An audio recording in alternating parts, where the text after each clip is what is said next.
ओ भाई, और क्या जबरदस्त दौड़ रही है ये हीरो की विडा। मेरा चलाते चलाते ना ये हाथ दुख गया यार। क्रूज कंट्रोल दे दी थी कंपनी तो क्या चला जाता। ये क्या हो गया यार, अभी 6 किलोमीटर दिखा रहा था, अभी सीधा 2 किलोमीटर हो गया। भाई मैं बीच रास्ते में हूँ और अब सिर्फ 2 किलोमीटर की रेंज रह गई है इसमें। भाई मुझे यकीन नहीं है मैं अपने होटल पहुँच भी पाऊंगा या फिर नहीं। दोस्तों ईवी स्कूटर के महंगे दाम और उसको चार्ज करने की टेंशन को कर दो अलविदा, क्योंकि आ गया है हीरो का नया विडा, वो भी सिर्फ 45,000 रुपए की कीमत से स्टार्ट हो रहा है।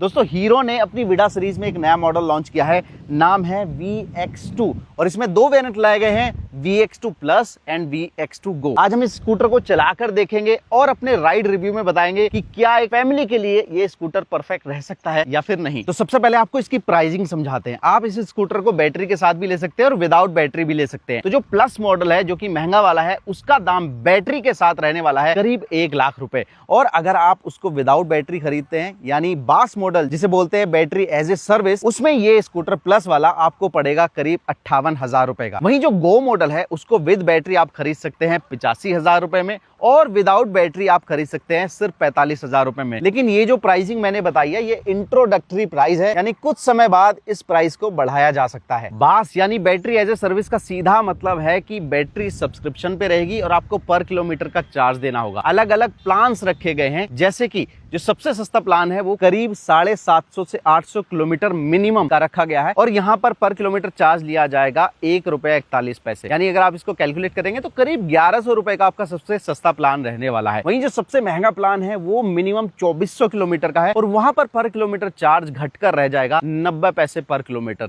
ये वाला प्लान आपको करीब 2100-2200 रुपए का पड़ने वाला है। लेकिन यहाँ पर एक अच्छी चीज कंपनी ने ये करी है कि मान लीजिए आपने 800 किलोमीटर मिनिमम वाला प्लान लिया है और किसी महीने आप कम चलते हैं तो वो अगले महीने में भी एडजस्ट हो जाएगा। तो ये एक अच्छी चीज हीरो ने ग्राहकों को सोचकर की है। इसके साथ में अगर आप बास सब्सक्रिप्शन लेते हैं तो और भी कई बेनिफिट मिलने वाले हैं, जैसे कि जो कंपनी का फास्ट चार्जिंग नेटवर्क है जो कि पूरे देश भर में फैला हुआ है, करीब 3600 या 4000 के करीब चार्जर है इनके फास्ट चार्जर, वो आपको फ्री मिलने वाला है। इसके अलावा भी छोटे छोटे कई बेनिफिट है, मैं आपको स्क्रीन पे पूरी डिटेल दिखा दूंगा। वो उन लोगों को मिलेगा जो कि बास मॉडल कंपनी से लेने वाले हैं। अब देखो वीडियो की शुरुआत में मैंने बोला था कि चार्जिंग की टेंशन खत्म हो जाएगी, तो वो कैसे होगी। देखो इस स्कूटर को चार्ज करने के 3 तरीके रखे गए हैं। जो सबसे पहला तरीका है वो ऑफ कोर्स नॉर्मल चार्जिंग का है, यानी इस स्कूटर को आप ले जाएंगे किसी सॉकेट के पास और वहां पर जो इसके साथ में चार्जर आता है उससे प्लग लगा के इसको चार्ज कर सकते हैं। दूसरा जो तरीका है वो भी काफी अच्छा है, वो है फास्ट चार्जिंग का। तो यहाँ पर आप देख रहे होंगे एक सॉकेट दिया गया है,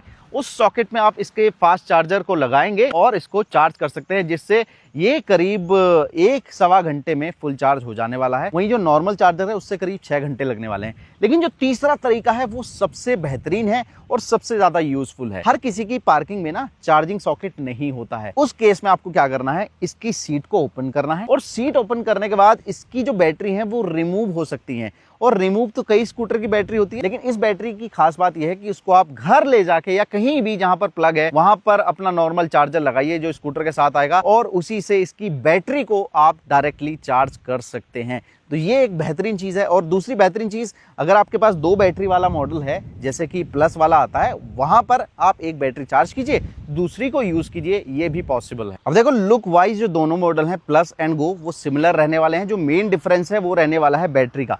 दोनों ही स्कूटर में जो बैटरी है वो रिमूव होती है, लेकिन प्लस मॉडल में आपको मिलने वाली है 2 रिमूवेबल बैटरी और इनकी जो कैपेसिटी है दोनों की मिला के वो रहने वाली है 3.4 किलोवाट आवर।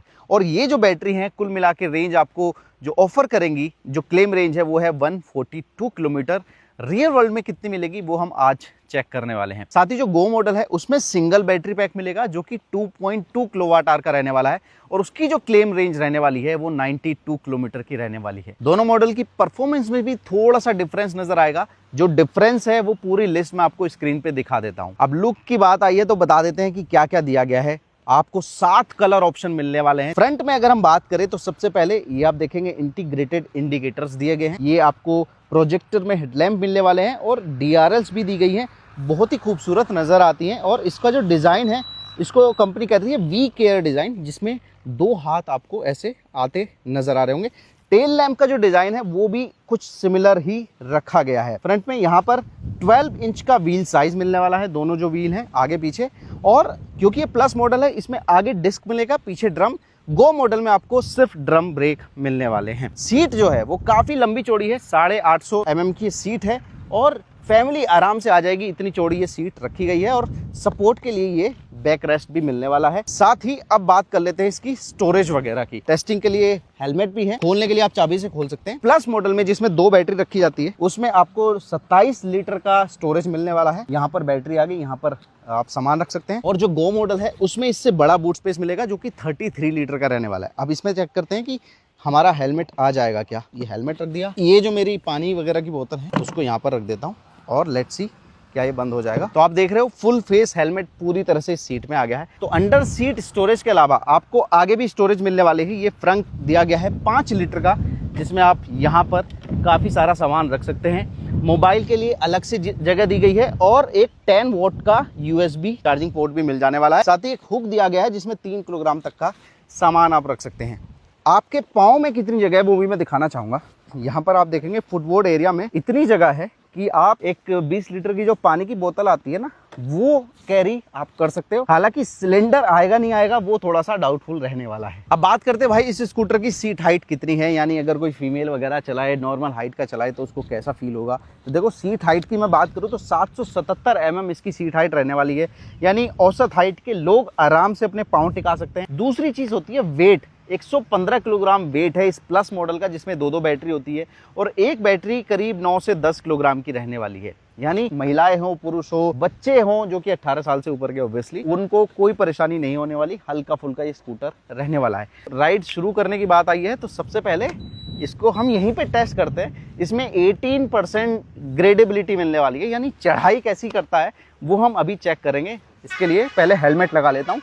राइडिंग गियर्स सबसे ज्यादा जरूरी है। तो दोस्तों इसके डिस्प्ले में आपको दिख रहा होगा जो दोनों बैटरी हैं दोनों की दोनों 100% है और यहाँ पर जो रेंज दिखा रहा है वो 100 किलोमीटर की दिखा रहा है कि 100 किलोमीटर चल सकता है। अब इसका जो ट्रिप ए है उसको हम 0 करने वाले हैं। ओडोमीटर आपको दिख रहा होगा 44 किलोमीटर अभी तक ये चला हुआ है। ट्रिप ए भी 44 है जिसको हम 0 कर देते हैं। ये हमने 0 कर दिया है। तो यहाँ से आपको आइडिया हो जाएगा कि फुल चार्ज में ये स्कूटर कितनी रेंज दे सकता है। कोशिश करेंगे कि हम इसको 0 पे ले आए। तो डिस्प्ले की बात करें तो यहाँ पर 4.3 इंच का ये TFT डिस्प्ले मिलने वाला है। प्लस में TFT है, जो गो मॉडल है उसमें LCD मिलने वाला है। स्टार्ट करने के लिए सिंपली आप ब्रेक को प्रेस करेंगे, स्टार्ट बटन दबाएंगे तो स्टार्ट हो जाएगा। इस डिस्प्ले में आपको काफ़ी सारी इन्फॉर्मेशन है, जैसे कि दोनों बैटरी कितनी चार्ज है, 84% है और कितना भी ये चल सकती है। कह रहा है कि 84 किलोमीटर और चल जाएगी। कौन सा मोड है, ओडोमीटर, टाइम क्या है। इसके अलावा आप इसको मोबाइल से भी कनेक्ट कर सकते हो। इसमें टर्न बाई टर्न नेविगेशन आ जाएगा, म्यूजिक कंट्रोल वगैरह आ जाने वाला है।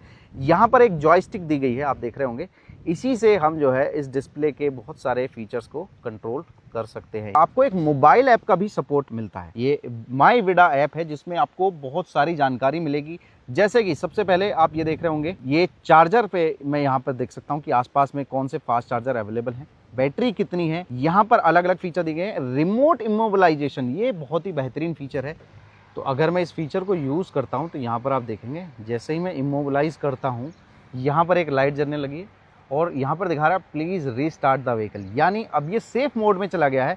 अब अगर मैं मोबाइल अंदर रख लेता हूँ और कोई बंदा चाहे भी तो इस स्कूटर को स्टार्ट कर नहीं पाएगा। ये देखो इतना बटन दबा रहा हूँ, स्टार्ट नहीं हो रहा है। अभी जैसे ही मैं इसको इस मोड से बाहर लेकर आता हूँ, अब जो है देखना, मैं जैसे ही बटन दबाऊंगा ये स्कूटर रेडी हो गया है चलने के लिए। पार्किंग वगैरह से निकालने के लिए इसमें रिवर्स मोड भी दिया गया है। सिंपली स्कूटर को ब्रेक दबा के स्टार्ट करो, पार्क का एक बटन दिया गया उसको दबाओ और फिर जब थ्रोटल उल्टा दबाओगे तो ये ऐसे रिवर्स होने लग जाएगा। तो थोड़ा सा अब यहीं पे चला के देखते हैं पहले, उसके बाद हम इसको रोड पे ले जाके टेस्ट करेंगे। इको मोड लगाया हुआ है, थोड़ा सा यहीं पे चला के देखते हैं कैसा चल रहा है। मतलब सस्पेंशन भी अच्छे से काम कर रहे हैं। पूरा ऑफ रोडिंग वाले रूट पे मैं चल रहा हूँ, कहीं भी ऐसा नहीं लग रहा कि मुझे डिस्कम्फर्ट लग रहा हो। तो ढलान आपको ऑलरेडी मैं दिखाना चाहूंगा कितना खतरनाक है और देखते हैं कि क्या इको मोड में चढ़ पाएगा। तो चलो भैया इको मोड हमने लगा दिया है और चढ़ाते हैं इस ढलान पर। और भाई आराम से, ये तो बहुत आराम से चढ़ गया भाई। अब एक बार उतार कर और देखते हैं। और देखो यहीं पर इसका ग्राउंड क्लियरेंस भी चेक हो जाएगा कि कितनी आसानी से उतर रहा है, क्या टच हो रहा है क्या। और देखो भाई कहीं ये टच ही नहीं हो रहा, कितना बढ़िया, गजब। तो देखा जाए तो वैसे ऑफ रोडिंग के लिए बना नहीं है, लेकिन हाँ ये ऑफ रोडिंग करने के कैपेबल मुझे दिख जरूर रहा है। देखो भाई सामने है एक तगड़ा सा ढलान और उस पर हम 2 चीजें चेक करने वाले हैं। नंबर 1 इसका सस्पेंशन का चेक, नंबर 2 इसकी ग्रेडेबिलिटी का चेक, नंबर 3 इसकी परफॉर्मेंस का चेक कि ऐसे ढलान पे चढ़ पाएगा क्या, और जब उतरेगा तो किस तरीके से उतरेगा और कितना कंफर्टेबल फील होगा। देखो राइड मोड मैंने लगा दिया, इको में तो धीरे धीरे चढ़ता है, राइड में हम ट्राई करते हैं। ओके 1 2 3, ये मैं खड़ा हो गया हूँ। ओ भाई, ओ भाई गजब। तो भाई ऑफ रोडिंग तो हो गई, अब इसको रोड पे टेस्ट करते हैं कि ये हमें एक तो रेंज क्या दे सकता है, प्लस इसकी परफॉर्मेंस हमें कैसी फील होने वाली है। हाँ जी, तो स्कूटर की राइड शुरू करते हैं। मैंने होटल से निकलते वक्त आपको दिखा दिया था बैटरी कितने परसेंट थी, 100% थी, और अभी हम इसको यूज़ कर चुके हैं, थोड़ा ऑफ रोडिंग वगैरह हम इससे ट्राई कर चुके हैं, तो जिस वजह से बैटरी जो है 82% रह गई है दोनों बैटरी, और 83 किलोमीटर की रेंज दिखा रहा है कि अभी ये चल सकती है। अभी तक हमने कितना चलाया वो भी मैं दिखाना चाहूँगा। ट्रिप ए में लगभग 17 किलोमीटर हम चल चुके हैं और 17% ही बैटरी, 17-18% ही बैटरी कंज्यूम हो चुकी है। तो फिलहाल हम जो है इसको इको मोड में इस्तेमाल कर रहे हैं, और इको मोड में जो टॉप स्पीड है वो रहने वाली है कितनी, 44 kmph की टॉप स्पीड रहने वाली है। तो अगर हम स्कूटर को चलाने की बात करें तो भैया काफ़ी रिफाइंड फील होता है, काफ़ी ईजी टू राइड फील होने वाला है। कोई ज़्यादा इसमें टेक्निकल फीचर नहीं है कि आपको ये समझना होगा वो समझना होगा, सिंपली ब्रेक दबा के स्टार्ट का बटन दबाएंगे, स्कूटर जो है चलने लग जाएगा। इसकी पावर फिगर की बात करूं तो 6 किलोवाट की पावर और 25 Nm का टॉर्क आपको मिलने वाला है स्कूटर के साथ। और ये ब्रेकर से हमें पता चल रहा है कि इसकी राइड क्वालिटी कैसी है। तो यहाँ पर जो झटके हैं ये आप देख रहे होंगे, तो झटकों में कोई बड़ा इशू नहीं है, नॉर्मल फील हो रहा है आपको। तो भैया हमने इस स्कूटर को जंप करके भी दिखाया था, हालांकि थोड़ा सा रिस्की था, लेकिन हमने नॉर्मली जंप करके देखा एक ढाल पे, चढ़ाई पे, तो वहाँ पर इसके सस्पेंशन ने बहुत अच्छा काम किया था। बाकी इको मोड में भी ना क्विक पावर आपको मिलने वाली है। ये देखो जैसे ही आप थ्रोटल प्रेस करते हैं, ये देखो 45 पे एकदम आप पहुँच जाते हैं। तो कंपनी कह रही है कि भाई 0 से 40 के जो टाइम है वो स्पोर्ट्स मोड में सिर्फ 3.2 या 3.1 सेकंड के आसपास ही रहने वाला है। इको राइड स्पोर्ट 3 मोड मिलने वाला है। चेंज कैसे होंगे, यहाँ पर एक बटन दिया गया है, ये इसको मैं प्रेस करूँगा तो ये देखो राइड मोड फिलहाल लग गया है। और राइड मोड में कितनी स्पीड है वो हम चेक कर लेते हैं, 65, 67, 68,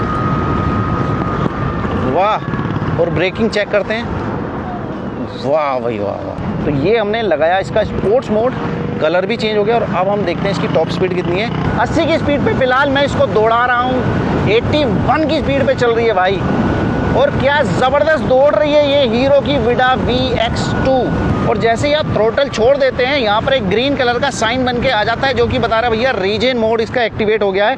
माई स्कूटर में जाके बूस्ट मोड जो है ये मैंने एक्टिवेट कर दिया है। अब जो है मान लो मैं इको मोड में चल रहा हूँ, मैं तेज़ी से थ्रोटल दूंगा, फिर देखना क्या होगा। ये मैंने दिया और ये देखो बूस्ट मोड एक्टिवेट हो गया, यानी मैं तुरंत आ गया हूँ स्पोर्ट्स मोड में, मुझे कोई बटन्स वगैरह दबाने की ज़रूरत नहीं है। 40 से हल्का सा ज़्यादा थ्रोटल दूंगा तो एकदम से बूस्ट मिलता है।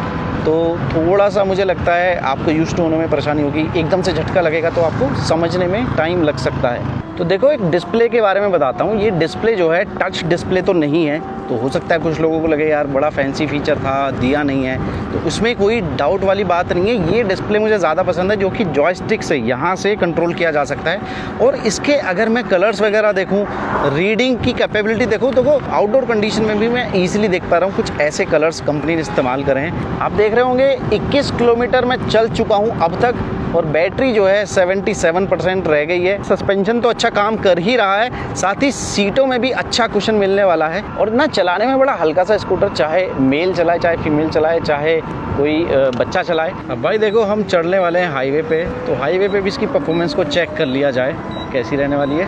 अब थोड़ा सा हम इसको खींच कर देखेंगे, और अगर मैं चेक करूं कि इसको टॉप स्पीड में पहुंचने में लगभग कितना समय लग रहा है, तो जो रीजन मोड है वो बहुत ही हैवी तो नहीं है, लेकिन नॉर्मल सा है, हल्का हल्का हेल्प आपकी करेगा। हाँ, तो ये लगाया हमने स्पोर्ट्स मोड, और लेट्स सी कि कितने सेकंड लगते हैं। ओके 3, 2, 1 गो। भाई साहब 40 तो एकदम पहुंच जाता है, मतलब जो क्लेम है ना 3.1 सेकंड का वो ऑलमोस्ट सही है। और देखते ही देखते ये देखो अब मैं टॉप स्पीड पे पहुंच गया हूँ। कुछ ही सेकंड में 80 की स्पीड पे ये स्कूटर पहुंच जाता है, आप देख रहे होंगे। और मुझे नहीं लगता कि 80 से ऊपर किसी भी स्कूटर पे आपको चलने की ज़रूरत है।